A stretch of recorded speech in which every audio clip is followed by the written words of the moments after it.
Assalamualaikum warahmatullahi wabarakatuh. Selamat pagi anak-anak. Gimana kabarnya hari ini? Oke. Hari ini Ibu akan berikan materi mengenai krisis identitas. Poin-poin yang akan dibahas pada pagi hari ini adalah pengertian identitas, pengertian krisis identitas, penyebab dan dampak krisis identitas. Yang keempat, faktor pembentuk krisis identitas. Yang kelima, strategi mengatasi krisis identitas. Dan yang keenam, kesimpulan. Nah, untuk pengertian identitas, identitas adalah konsep yang mengacu pada bagaimana seseorang memahami dirinya sendiri, serta perannya dalam kehidupan sosial.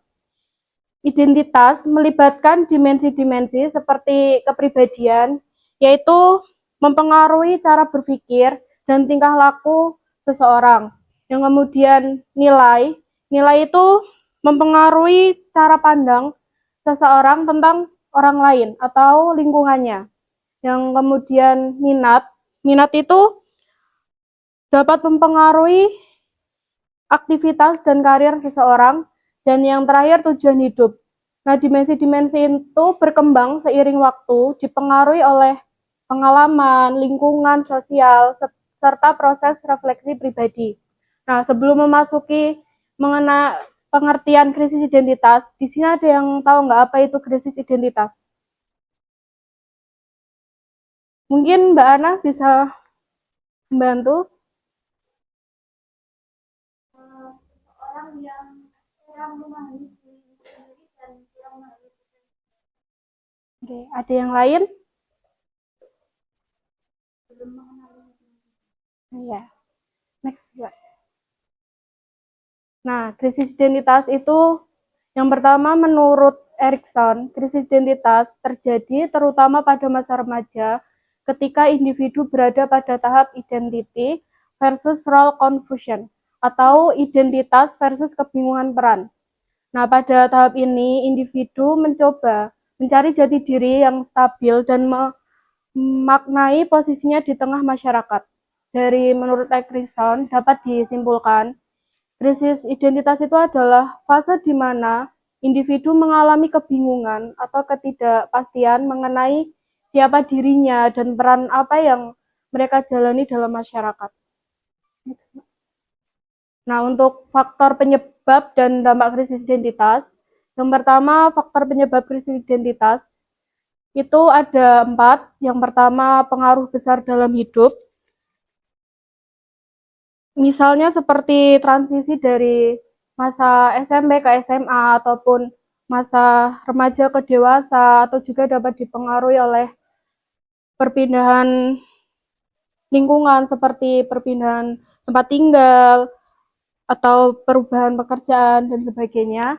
Yang kedua, tekanan sosial dan kultural itu kayak tuntutan dari masyarakat seperti ekspektasi untuk menjadi seseorang yang sukses entah dalam karirnya atau nilainya bagus kayak gitu. Yang ketiga, konflik internal.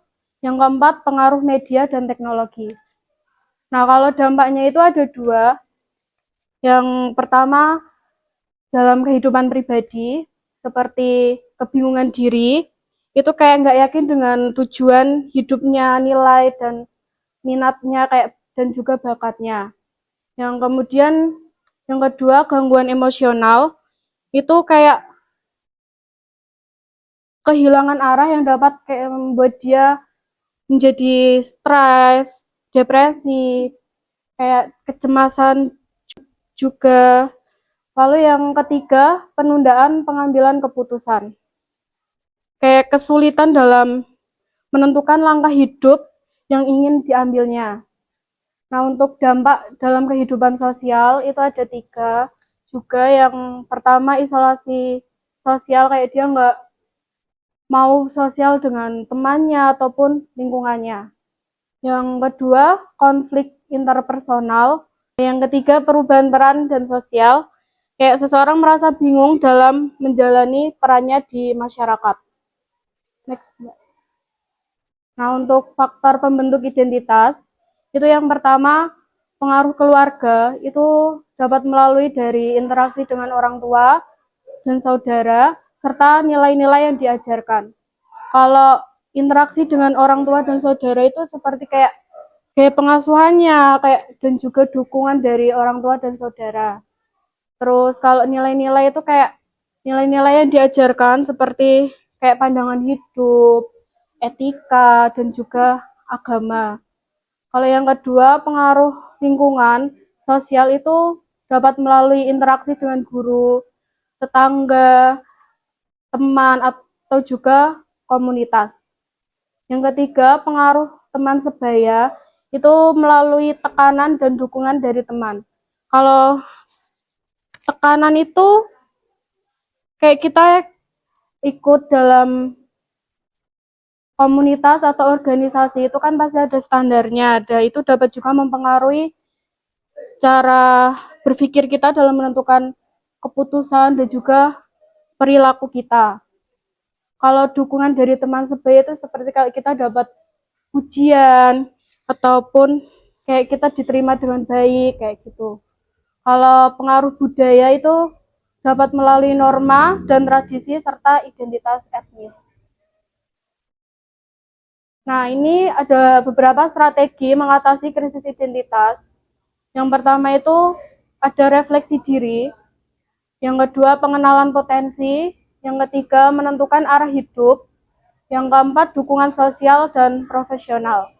Kalau refleksi diri itu dapat dilakukan dengan journaling atau menulis jurnal, itu dapat membantu kita untuk mengeksplorasi apa yang benar-benar penting dalam diri kita.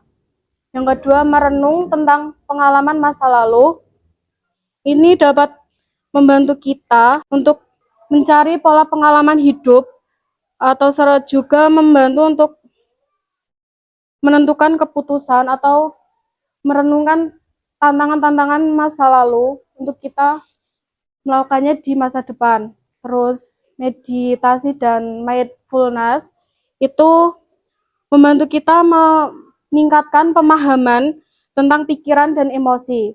Itu sehingga mampu membuat kita untuk memberikan ruang dalam menentukan jati diri kita. Yang untuk strategi yang kedua itu pengenalan potensi. Itu melalui tes minat dan bakat. Itu memberikan gambaran tentang keahlian kita. Yang kedua itu evaluasi keterampilan, itu membantu mengidentifikasi keterampilan apa yang kita punya dan kita dapat mengembangkannya. Untuk yang ketiga itu konsultasi dengan mentor atau konselor, itu membantu kita untuk mengetahui keterampilan-keterampilan apa yang tidak kita sadari kalau kita itu punya. Strategi yang ketiga itu menentukan arah hidup. Yang pertama, menetapkan tujuan hidup yang jelas. Lalu yang kedua, membuat rencana aksi. Rencana aksi itu membuat langkah-langkah dari tujuan yang kita buat. Lalu yang ketiga itu fleksibilitas dan penyesuaian. Itu kayak kan nggak semua apapun yang kita langkah-langkah yang kita buat itu berjalan dengan lancar. Jadi kita harus siap untuk menghadapi apapun yang terjadi. Jadi kita udah siap untuk melakukannya. Untuk yang terakhir, itu dukungan sosial dan profesional. Itu mencari dukungan dari keluarga, teman, atau bahkan profesional seperti konselor atau terapis dapat sangat membantu dalam proses mengatasi krisis identitas. Nah, itu tadi materi yang Ibu sampaikan. Apakah ada yang ingin ditanyakan?